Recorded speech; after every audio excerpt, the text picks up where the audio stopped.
Assalamualaikum warahmatullahi wabarakatuh. Perkenalkan, nama saya Muhammad Ahdan Abidin dari kelas Teknik Mesin 2020B dengan nomor induk mahasiswa 2120237. Di sini saya akan mempresentasikan tentang alat ukur mikrometer skrup. Yang pertama, mikrometer skrup adalah instrumen untuk melakukan pengukuran linear dari suatu dimensi seperti diameter, ketebalan, dan panjang suatu benda. Dalam bagian-bagian mikrometer skrup ada 7 bagian, yaitu ada rangka komponen berbentuk C yang berfungsi untuk menyatukan komponen-komponen lain mikrometer skrup. 2. Poros tetap berfungsi sebagai sensor pada mikrometer dan titik awal dari pengukuran. Yang ketiga ada poros gerak yang berfungsi sebagai menentukan hasil.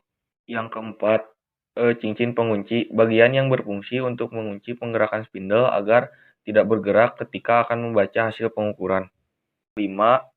Ada roda pengunci, digunakan untuk menggerakkan spindle ketika proses pengukuran. Juga berfungsi sebagai menjaga tekanan pengukuran agar tidak terjadi penyimpangan pengukuran. 6. Skala Nonius, yang berfungsi sebagai menunjukkan nilai desimal terhadap suatu pengukuran.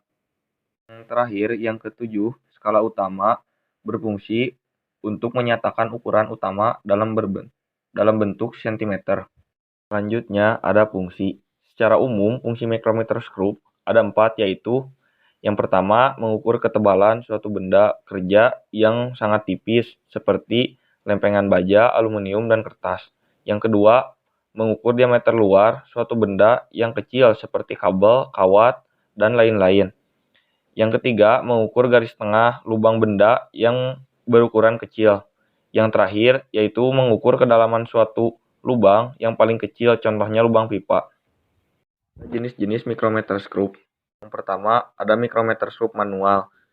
Adalah salah satu jenis mikrometer skrup yang paling umum digunakan.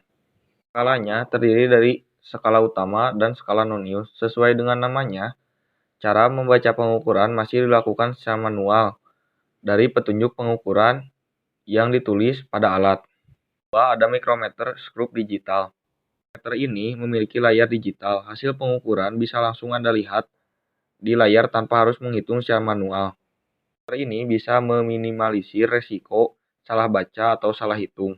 Ada mikrometer luar adalah jenis yang digunakan untuk mengukur diameter luar suatu benda kerja. Jenis mikrometer ini sering digunakan untuk mengukur seperti kawat, lapisan benda, atau blok-blok benda.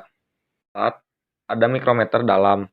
Salah satu jenis mikrometer yang bisa digunakan untuk mengukur diameter suatu lubang. Mikrometer ini dapat digunakan untuk mengukur suatu garis tengah atau diameter suatu lubang benda. Jenis mikrometer dalam juga bisa digunakan untuk mengukur diameter kedalaman suatu pipa. Yang kelima, ada mikrometer dalam.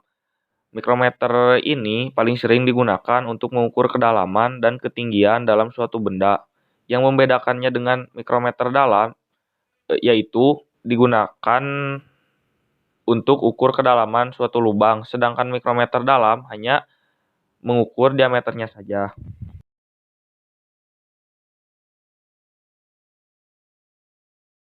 Terakhir, cara menggunakan mikrometer skrup. Yang pertama, letakkan objek yang ingin diukur mendekati atau menempel dengan bagian poros tetap. Yang kedua, putar bagian timbal sehingga objek terjepit oleh poros tetap dan poros geser. Yang ketiga, putar bagian ratchet agar menghasilkan perhitungan yang lebih presisi dengan cara menggerakkan poros geser secara perlahan. Yang keempat, setelah yakin bahwa objek sudah terjepit di antara kedua poros, sobat pintar dapat membaca hasil pengukuran di skala utama dan di skala Nonius. Sekian dari saya, kurang lebihnya mohon maaf. Terima kasih. Wabillahi taufiq wal hidayah. Wassalamualaikum warahmatullahi wabarakatuh.